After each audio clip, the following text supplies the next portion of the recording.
My dear students, आज हम lecture number 46 discuss करने जा रहे हैं। लास्ट क्लास में हमने डिस्कस किया था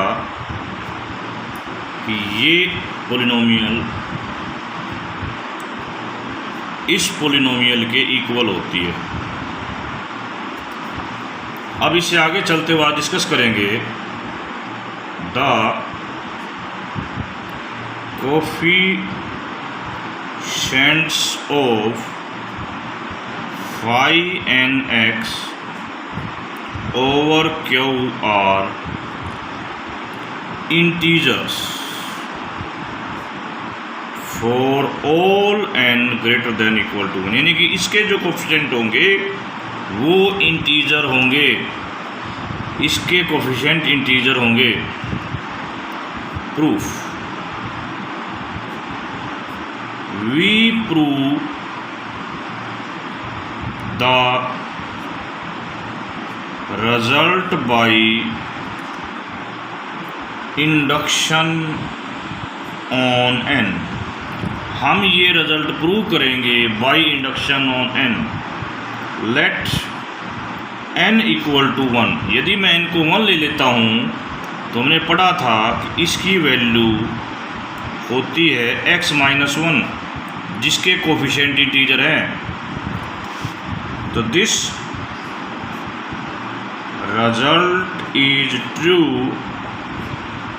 फॉर n इक्वल टू 1। ये रिजल्ट ट्रू है जब n 1 है। Assume that the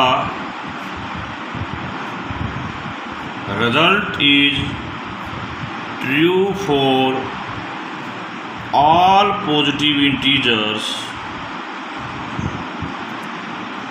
m where positive integer m where m is less than n। ये रिजल्ट उन सब पॉजिटिव इंटीजर के लिए ट्रू है m के लिए जब m लेस देन n हो।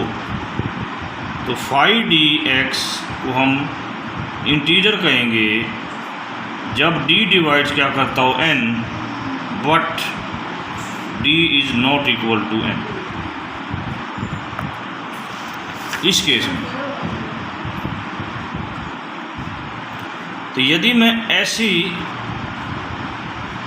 सभी पॉलिनोमियल का इन कंडीशन एस डी के जितने भी डिवाइज़र हैं उसमें से सिर्फ ये डिवाइज़र छोड़ दूँ जब डी एन के इक्वल है और उन सब की प्रोडक्ट कर दूँ, तो ये सारी जो पॉलिनोमियल आएंगी इनके कोफिशिएंट इंटीजर होंगे, तो इनकी प्रोडक्ट के कोफिशिएंट भी इंटीजर होंगे। तो दिस कंक्लूड दैट कि इस एफ एक्स के भी ये इंटीजर होंगे। ओके, यदि हम इस पॉलिनोमियल को लिखें तो ये पॉलिनोमियल इसकी प्रोडक्ट के साथ साथ एक और साइक्लोटोमिक पॉलिनोमियल लेके आएगी, केवल ये रह गई है। This polynomial into cyclotomic polynomial of order n, ये बनाएंगी। अब आपको पता है कि इसके कोफिशिएंट भी क्या हैं, इंटीजर हैं।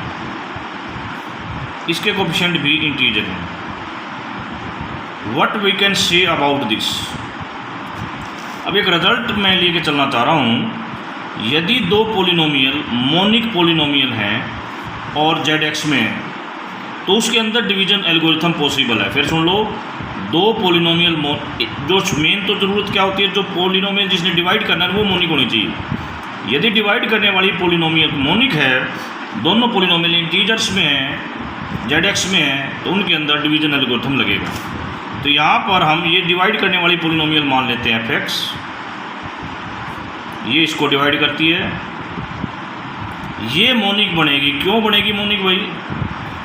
ये सारी जो पॉलिनोमियल होती हैं दे आर मोनिक, ये मोनिक हैं। तो ये मोनिक है ना, तो मैंने कह दिया कि ये इनकी प्रोडक्ट भी मोनिक होगी। ये मोनिक है, ये मोनिक पॉलिनोमियल्स को डिवाइड कर रही है। ठीक है, हमने कह दिया कि HX कोशेंट आ गया और RX क्या आ गया, रिमाइंडर। हमने इसको ZX में माना है, तो हम कह रहे हैं कि ये भी ZX में है और ये भी ZX में है। अब शर्त यह आएगी कि या तो RX 0 होगा या degree of RX less than degree of f x. दो शर्त होंगी, दोनों शर्तों को धीरे धीरे हम गेम में लेके आते हैं। कैसे लेके आएंगे वो देखिए। How we can do work on these conditions. ठीक है बेटा, सीट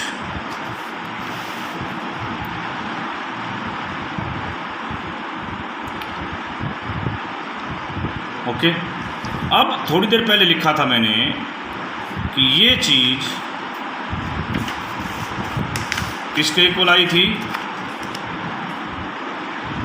ये चीज़ किसके इक्वल आई थी बेटा, ये चीज़ हमारी इसके इक्वल आई थी। ठीक है, यदि इसको मैं क्यू एक्स में मान लूँ, इसको भी क्यू एक्स में मान लूँ, इसका मतलब ये इसको डिवाइड करता है, ये भी क्यू एक्स में। ठीक है, क्योंकि ये आया था, ये तो continue clear, this point should be clear now. अब एच एक्स और आर एक्स ये इंटीजर हैं। अरे इंटीजर हैं तो they are part of Q X also. यदि ये क्यू एक्स का पार्ट है, थोड़ी देर पहले आपने ये कहा था कि this is equal to H X F x plus are x.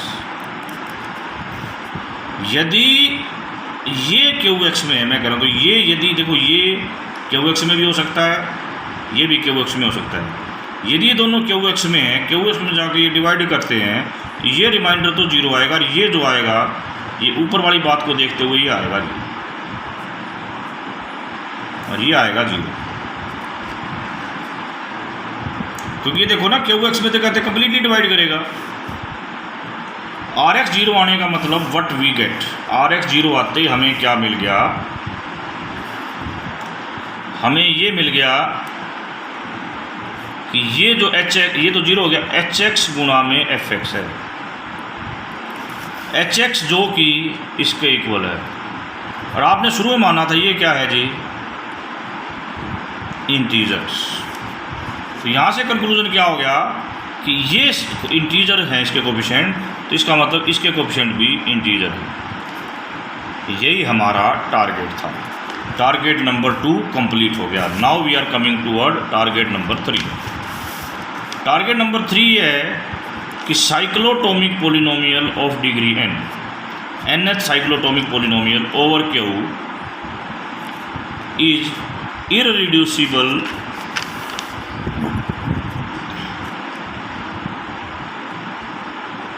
Over Q होती है। अब इसके लिए कुछ चीज़ें हमें लेनी है। जेड यूनिक फैक्टराइजेशन डोमेन है, यूएफडी। ये एक यूनिक फैक्टराइजेशन डोमेन है। ठीक है, नेक्स्ट, इसके कोफिशिएंट ये जो है एक मोनिक भी है और प्रिमिटिव भी है। प्रिमिटिव का मतलब होता है कोफिशिएंट्स का GCD 1 भी है। हमारा टारगेट ये है कि इसको इरिड्यूसिबल प्रूव करें ओवर जेड।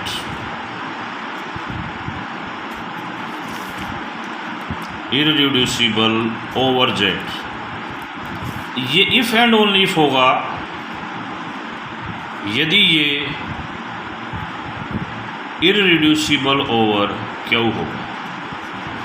इसका मतलब यदि हमें इरिड्यूसिबल ओवर क्यू प्रूव करना है तो हमारी प्रॉब्लम इरिड्यूसिबल ओवर जेड में कन्वर्ट हो गई।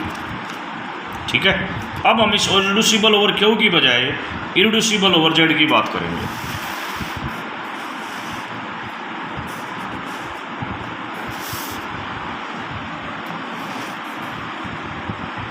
अल्टीमेटली हमारा टारगेट क्या बन गया है, we have to show that phi N X जो कि जिसके कोफिशिएंट इंटीजर हैं is irreducible over Z. But हमने कह दिया कि ये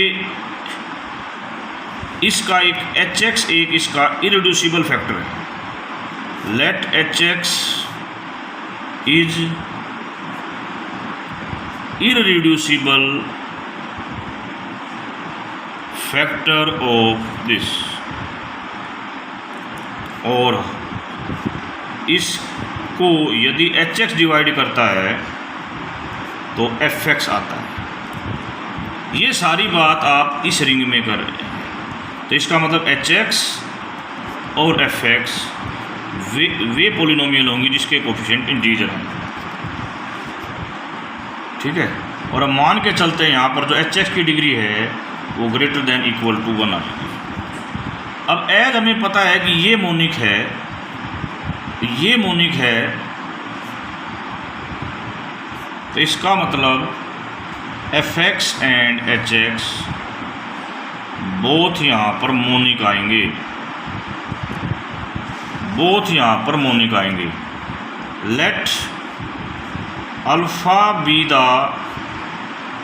root of hx in c, और हम एक प्राइम नंबर ले रहे हैं p, बी ए प्राइम, और इस प्राइम की एक खासियत है कि इसका और n का GCD 1 है।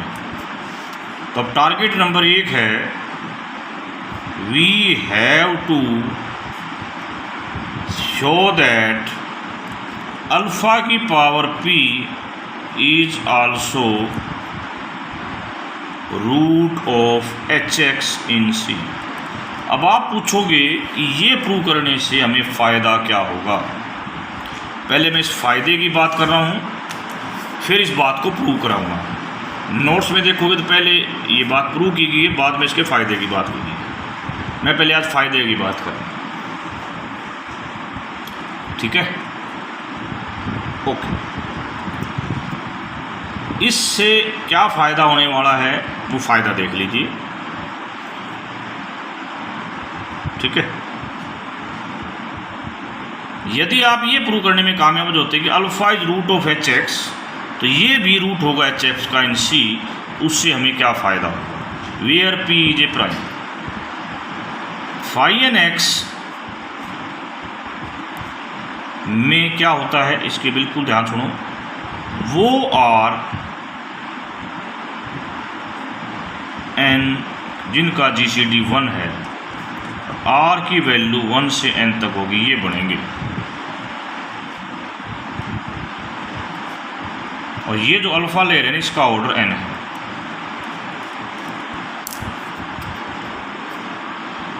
देखिए इसका मतलब क्या है, आपने उनकी प्रोडक्ट करनी है, वे आर लेने जिसका GCD 1 यानी कि वो ये जब सारे के हों जिनका ऑर्डर कितना हो n। ये फाई n की डेफिनेशन के आधार पर लिखा है। लेट हम करते हैं कि r और n का GCD 1 है और r ग्रेटर देन 1 भी है। r ग्रेटर देन क्या है 1, तो r को हम ऐसे लिख सकते हैं,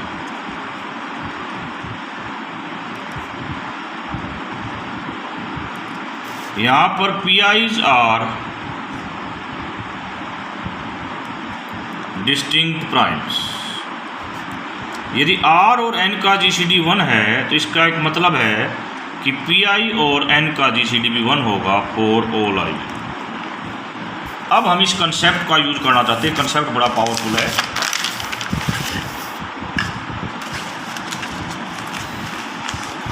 क्या है कंसेप्ट ये, पर देखते जाइए। अल्फ़ा यदि hx का रूट है तो अल्फ़ा की पावर वो प्राइम भी hx का रूट होगा जिसकी पावर जो PI n के साथ GCD 1 रखता होगा, ये भी इसका रूट हो जाएगा, ठीक है, फॉर ऑल i। फिर यदि ये इसका रूट है, इसी बात को हम दोबारा करेंगे, तो इसकी पावर PI भी इसका रूट हो जाएगा, again PI for all i। इसका मतलब ये चीज़ भी रूट हो जाएगी। इस प्रकार इस पावर को बढ़ाते बढ़ाते आप कहाँ तक ला सकते हो, यहाँ तक ले जा सकते हो। ठीक है, यदि इसको मैंने P1 लिया होता, ठीक है भाई, ये hx का रूट हो जाएगा। अब यदि इसकी पावर मैं P2 कर दूं तो, क्योंकि P2 का और n का GCD भी 1 है,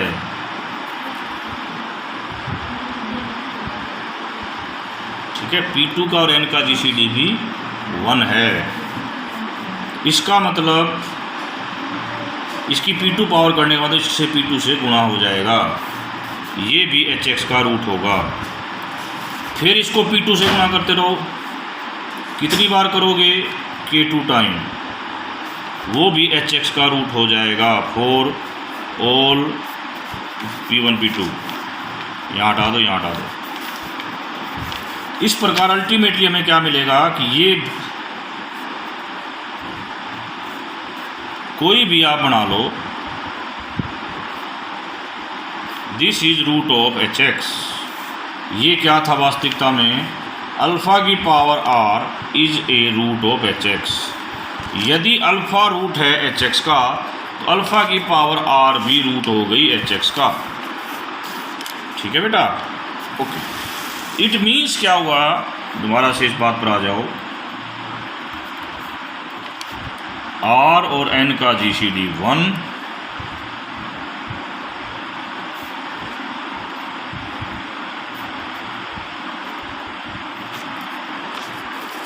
तो इस प्रकार यदि अल्फ़ा रूट है, if alpha is the root of hx, इस प्रकार की सारी टर्में भी hx का रूट बनेंगी।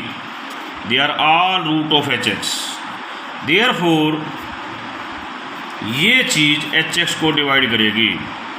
बट आप तो ऑलरेडी प्रूव कर चुके हो कि hx इसका इरेड्यूसिबल फैक्टर आपने लिया हुआ है। तो अल्टीमेटली क्या आ जाएगा कि ये दोनों इक्वल आ जाएंगे, और hx को आपने लिया हुआ है इरेड्यूसिबल फैक्टर, इसका मतलब ये भी क्या हो जाएगा, इरेड्यूसिबल। अब सारी कहानी इस बात पर बच गई है कि ये बात कैसे प्रूव करें। ये this is the main and major part. इस मेन एंड मेजर पार्ट को अब हम करने जा रहे हैं। हमें गिवन है alpha is the root of hx, ठीक है, और अल्फ़ा c से है। इसका मतलब h अल्फ़ा क्या आएगा, 0। ठीक है, आपने थोड़ी देर पहले कहा था कि इसके दो टुकड़े बने हैं जी, एक hx और एक fx। यदि मैं इसमें अल्फ़ा रख दूं, h अल्फ़ा 0 हो जाएगा, इसका मतलब ये भी 0 होगा। दिस इम्प्लाइज दैट कि alpha is root of phi N x. Alpha इसका रूट है, ठीक है, अल्फ़ा इसका रूट हो गया, इसका मतलब alpha is nth root of unity. यहाँ पर जो p लिया है, p और n का GCD 1 है, तो order of alpha raise to the power p क्या होगा, n और p का GCD 1, दैट इज़ 1। ये बात हमें ये बताती है कि alpha raise to the power p is also nth root of nth primitive nth root of unity. तो यदि ये nth primitive root of unity है तो ये भी इसको सेटिस्फाई करेगा, ये भी इसको सेटिस्फाई करेगा। ये फाई एन एक्स इसको सेटिस्फाई करने का मतलब है, वैसे तो ये इसके इक्वल होता है एफ अल्फ़ा की पावर पी एच अल्फ़ा की पावर, या तो ये 0 होगा यहाँ पर, या ये 0 होगा। Either this is equal to 0 और दिस इज इक्वल टू 0। ठीक है, सपोज कर लेते हैं हम कि ये 0 नहीं है, यानी कि 0 तो हमें ये दे रखा है। इसका 0 होने का फ़ायदा क्या होगा, what is the benefit of this. इस चीज़ का 0 होने का फ़ायदा ये होगा, हम यहाँ से लाइन लिख सकते हैं, alpha is the root of f x raise to the power p equal to 0। Alpha इसका रूट हो जाएगा, इस पोलिनोमियल का रूट हो जाएगा, यानी कि इसकी 0 हो जाएगी। ठीक है, आपको स्टार्टिंग में दे रखा है एच एक्स इज, आपने इरिड्यूसिबल फैक्टर माना है, irreducible over Z. H X irreducible over Z, H X है, H x is irreducible over Q भी होगा, क्योंकि एच एक्स प्रिमिटिव है। प्रिमिटिव मतलब जिनका जीसीडी 1 है। यदि कोई भी पोलिनोमियल ओवर जेड प्रिमिटिव भी है और रिड्यूसिबल थी, ओवर क्यू भी वो इरिड्यूसिबल हो जाती है, तो एच अल्फ़ा यहाँ पर 0 आएगा। क्या आएगा? एच अल्फ़ा एच एक्स एक इरिड्यूसिबल पोलिनोमियल है, ओवर क्यू मोनिक है, प्रिमिटिव है, और अल्फ़ा इसको सेटिस्फाई करता है। तो इसका मतलब ये हुआ कि h x is minimal polynomial. H x क्या है? Minimal polynomial over q of alpha है। अल्फ़ा कहाँ पर है? सी पर, where c is set of complex extension of q. ठीक है, अब हम एक कंसेप्ट यूज करना चाहते हैं। कंसेप्ट क्या है कि ये अल्फ़ा की मिनिमल पोलिनोमियल है और कोई और अल्फ़ा इस पोलिनोमियल को भी सेटिस्फाई करता है। इसका मतलब यदि अल्फ़ा किसी और पोलिनोमियल को सेटिस्फाई करता है तो वो पोलिनोमियल इस पोलिनोमियल से डिवाइड हो जाएगी। तो ये एच एक्स इस पोलिनोमियल को डिवाइड करेगा। ठीक है, तो यहाँ तक हो जाएगा in q x, in q x. ये बहुत इंपॉर्टेंट चीज़ इन क्यू एक्स वाली। One can write that f x raise to power p is equal to H x गुणा में के एक्स, वेयर के एक्स जो है क्यू एक्स में बिलोंग करेगा। यहाँ तक की बात होगी क्लियर। अब देखिए यहाँ तक हम पहुँच गए हैं। इसके बाद कहते हैं हमें एच एक्स कहाँ दिया हुआ है? जेड एक्स में दिया हुआ है, एंड ये मोनिक भी है,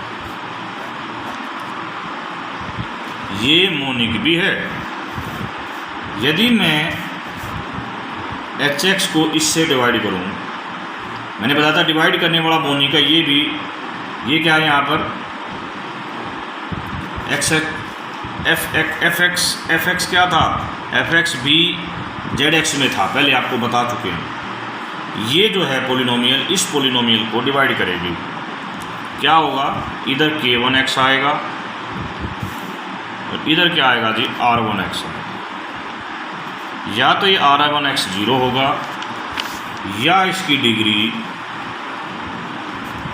डिग्री ऑफ एच एक्स से कम होगी। अब आपको बता दूं इसके कोफिशिएंट भी इंटीजर हैं, स्टार्टिंग में कहा था एफ एक्स के कोफिशिएंट भी इंटीजर हैं। ये मोनिक है, इसके कोफिशिएंट भी इंटीजर आएंगे और ये भी क्या होगा? इंटीजर होंगे, इसके कोफिशिएंट भी इंटीजर होंगे। साथ में आर एक्स के ऊपर दो खासियतें आती है, 0 होगा या इसकी डिग्री से लेस होगी। ये हमारा बहुत बड़ा एम है, जिस एम के ऊपर हम चलने की कोशिश कर रहे हैं। अब हम इसको k1x को और r1x को हम qx में भी मान सकते हैं, क्योंकि zx है तो qnx भी होगा। ठीक है, बट आपने qx में कहा कि ये चीज़ इसको पूरा डिवाइड करती है। तो यदि ये qnx में जाके इसको पूरा डिवाइड करती है, इसका मतलब दिस रिमाइंडर शुड बी 0, ये रिमाइंडर 0 होना चाहिए। और ये जो कि उधर क्या है kx, वो इस k1x के इक्वल होना चाहिए। और k1x इंटीजर है, इसका मतलब ये भी क्या होगा? This kx is integer. Ultimately हमारे पास क्या मिल गया कि एफ एक्स पी जिसके कोफिशिएंट इंटीजर हैं एच एक्स इंटू के एक्स, इस के एक्स के भी इंटीजर हैं। अब मैंने थीटा मैपिंग डिफाइन करी जेड एक्स से जेड मॉड्यूल पी एक्स, इस रिंग से इस रिंग, सच दैट इसमें जो पॉलिनोमियल आप पुट करोगे उसके हर कोफिशिएंट को अंडर मोडुलो पी कर दो। ठीक है, और उसका नाम रख देंगे हम बार। इस बार रिप्रेजेंट्स अंडर मॉडुलो पी। ठीक है, ए आई यदि ये है,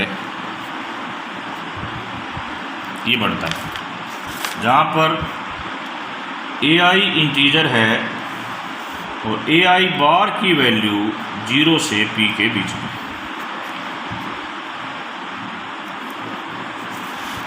one can raise as theta g x को हम g बार x लिखा करेंगे। One can easily check that this theta is a ring homomorphism. ये हम इजीली चेक करते हैं, तो इसको मैंने आपके लिए स्किप कर दिया, ये आप खुद कर लेंगे। Theta of f x P क्या होगा? ये होगा जी थीटा, इसकी वैल्यू तुम्हें पता है क्या है, एच एक्स गुणा में के एक्स। यदि इसके ऊपर होमोमॉर्फिज्म की प्रॉपर्टी लगाई जाती है तो ये बन जाएगा ये। ठीक है, ये बन जाएगा। अब इसको खोलेंगे तो ये बन जाएगा एच एक्स के बार एक्स, जो कि मीनिंग हमने ऊपर डिफाइन कर रखा है। तो इसको हम लिख सकते हैं एफ बार एक्स पी। ये मीनिंग हमने सारे ऊपर डिफाइन कर रखे हैं। अब आगे चलते हैं। जेड पी की करैक्टरिस्टिक कितनी होती है जी? पी होती है। इस फील्ड की करैक्टरिस्टिक पी होती है। इसको हम एक्स एक्स एक्स लिखें तो we can write this term as like that. यहाँ से होमोमॉर्फिज्म की प्रॉपर्टी लगा के, सॉरी, इसको x F x x p हम इसको बाहर निकाल दिया है। ये बेटा बाहर निकालने वाली बात दोबारा सुनिए कैसे हुई है ये।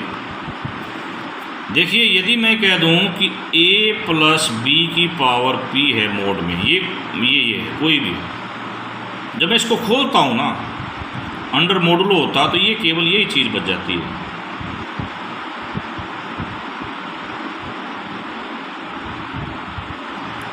तो इस फंक्शन को हम इस प्रकार के, यदि मैं इसको देखो इस प्रकार के फंक्शन की पावर p के खेल में लिख सकता हूँ।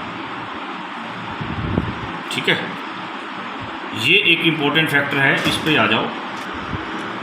फिर सुन लीजिए बेटा, करैक्टरिस्टिक P ने इसको इसके इक्वल किया है, यानी कि करैक्टरिस्टिक P ने ये रिजल्ट हमें दिया है।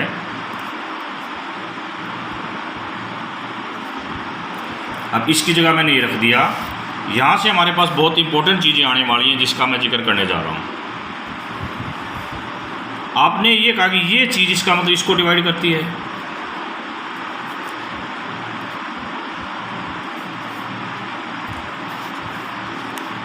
अब हम एक इम्पोर्टेंट बात लिखेंगे, एच एक्स एक पोलिनोमियल है, तो H one x bar x is an irreducible factor of H bar x. इसका ये इररिड्यूसिबल फैक्टर ले लिया, तो ये इररिड्यूसिबल फैक्टर इसको डिवाइड करेगा, करेक्ट।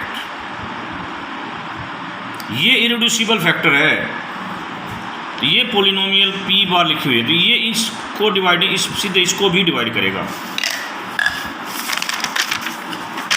ये इररिड्यूसिबल फैक्टर होने के साथ आप ये लिख दोगे कि this H one x bar x, जो कि एच एक्स का इररिड्यूसिबल फैक्टर है, ये इसको डिवाइड करता है। ये इसको डिवाइड करता है किसके अंदर? क्योंकि आपने सारा जेड पी रिंग में लिया है इसे। तो थोड़ी ये, यानी कि ये वाला फैक्टर थोड़ी देर पहले तो आपने कहा था ये इररिड्यूसिबल फैक्टर इसका है, अब इसका हो गया। इसका मतलब ये कैसा फैक्टर हो गया? Common factor in H x, sorry F bar x and H x in Z P x. अब हम अपने मेन टारगेट पर आ रहे हैं। हमने स्टार्टिंग में हमारे क्वेश्चन का टारगेट था उसको कि ये जो साइक्लोटोमिक पोलिनोमियल होती है ये इररिड्यूसिबल होती है। बाकी ये कैसे लिखी जाएगी? दिस, ये इसको डिवाइड करती है और यहाँ लिख दिया मैंने आर एक्स। इसको आपने दो टुकड़ों में तोड़ लिया था, एच एक्स गुणा में f x plus are x, और ये जो आर एक्स है ये भी इंटीजर होगा, ये बात हम प्रूव कर चुके हैं। अब यदि इसको भी मैं जेड एन उसमें ले लूँ मोड पी में, everything will be now converted into mod P, यानी सब के ऊपर बार लगा दिया। इसके पास और इसके पास एक कॉमन फैक्टर है, इसका मतलब इसके पास एक मल्टीपल रूट है, this has a multiple root. ये मल्टीपल रूट हमारे लिए बहुत इंपॉर्टेंट चीज़ है। इसके पास मल्टीपल रूट है और इन जेड पी एक्स, बट इसकी करेक्टरिस्टिक क्या होती है बच्चों, पी होती है, और पी और एन का जीसीडी कितना है 1।